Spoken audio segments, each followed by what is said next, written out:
नमस्कार, मैं लवदीप अपने चैनल एजुकेट 24 पर आप सभी का स्वागत करता हूं।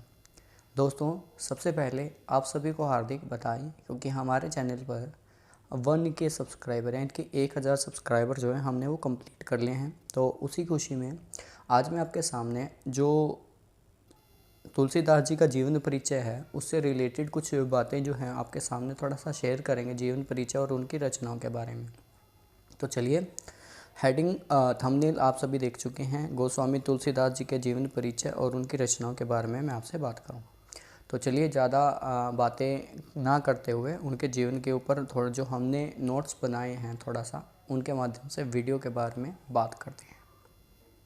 तो दोस्तों, देखेंगे क्या है गोस्वामी तुलसीदास जी। गोस्वामी तुलसीदास जी का जो जन्म है वो 1532 ईस्वी में माना जाता है। क्या है? गोस्वामी तुलसीदास जी का जन्म 1532 ईस्वी में 1539 विक्रमी संवत को बांदा जिला, जो बांदा जिला है वो उत्तर प्रदेश का ज़िला है, और राजापुर गांव में इनका जन्म स्थान जो है वो माना जाता है। इनके पिता को जो नाम था वो आत्माराम दुबे था, और इनकी जो माता थी उनका नाम हुलसी था। इनके जन्म स्थान के बारे में और इनकी जन्म तिथि के बारे में कवियों और लेखकों के अलग अलग विचार माने जाते हैं, और कुछ इनका जो जन्म है वो बांदा ज़िले में मानते हैं, और कुछ जो है सिरही नामक गांव के आसपास।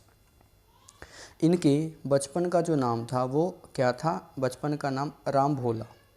क्या है कि इनके बचपन का जो नाम था वो राम भोला था, जो माना जाता है बहुत ही, यानी कि राम के द्वारा बोला गया। राम भोला, इनका अर्थ ये बनता है कि जो राम बोला है वो राम के द्वारा बोला गया। आप थोड़ा सा इनके जो आगे की जो जीवन की वृत्ति हैं वो थोड़ा सा जान लेते हैं कि क्या है। क्या माना जाता है कि एक और किदवंती है इनके बारे में, कि इनका जो विवाह है 1932 इनके जो दांत थे उनके बारे में है, और स्वामी नरहरिदास ने इनका लालन पालन किया था। विवाह और गृह त्याग, नरहरिदास ने ही इनका विवाह 1583 में रत्नावली के साथ करा दिया। इनका मन अपनी पत्नी के साथ बहुत ही अनुरक्त था, यानी कि वो उनसे बहुत ज़्यादा प्रेम करते थे। एक दिन जब ये बाहर गए हुए थे तो इनकी पत्नी अपने घर चली गई। घर चले जाने के बाद क्या हुआ, वो शाम के समय जब घर वापस आए तो रात को ही अपनी पत्नी के पीछे पीछे वापस उनके जो मतलब अपने ससुरालय वहाँ चल दिए। जब वो रात को वहाँ पहुँचे तो वो घर में प्रवेश नहीं कर सकते थे, तो रात के समय उन्होंने एक अपनी जो पत्नी है उन तक पहुंचने के लिए एक सांप की को रस्सी बन समझा और अपने पत्नी के कमरे में चल गए। इनकी पत्नी ने कहा, एक डांट ने इनकी पत्नी के पूरे जीवन यानी कि उनके जीवन को बदल दिया। उन्होंने कहा कि मेरे स्थान पर अगर तुमने श्री राम के प्रति अनुराग किया होता तो इस भव सागर से वो तुम्हें पार कर देते। इस घटना के बाद उन्होंने अपना घर छोड़कर वो काशी चले आई। ये पूरी घटना थी जिसके कारण एक महान व्यक्तित्व का उदय हुआ। आगे देखेंगे।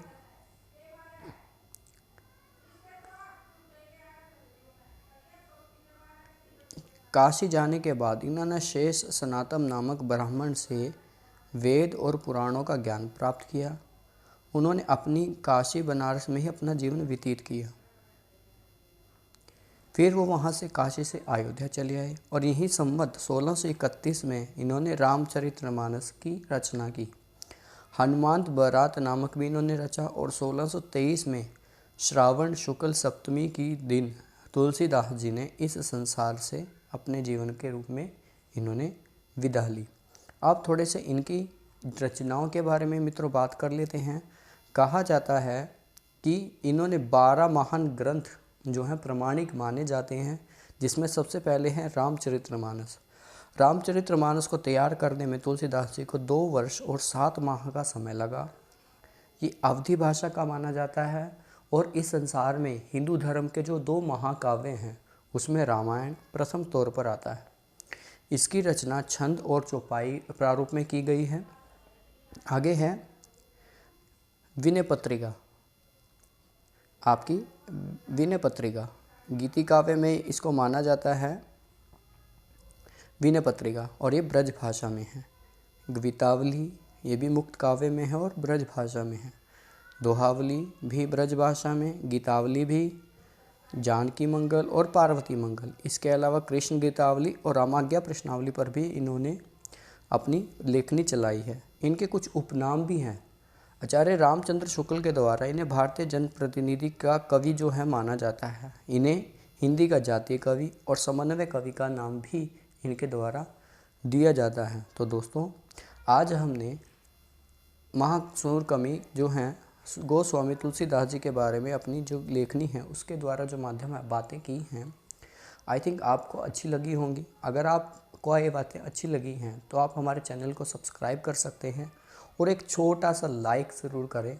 अगर आपको लगता है कि इसमें हम हिंदी के बारे में थोड़ा सा बेहतर कर सकते हैं तो नीचे कमेंट सेक्शन में दिया गया आप हमें वहाँ पर भी मैसेज कर सकते हैं। साथ ही आई बटन पर जो है हमने हरिवंश राय बच्चन और महादेवी वर्मा के जीवन से संबंधित भी रचनाओं का जो संग्रह तैयार किया है उसकी वीडियो के लिंक जो है मैंने डिस्क्रिप्शन बॉक्स में और अपना आई बटन में दिए हैं, आप वो जाकर भी उन्हें देख सकते हैं। तो आज के लिए इतना ही, धन्यवाद। फिर मिलेंगे आपसे किसी और जीवन के लेखक के बारे में बात करते हुए। Bye bye.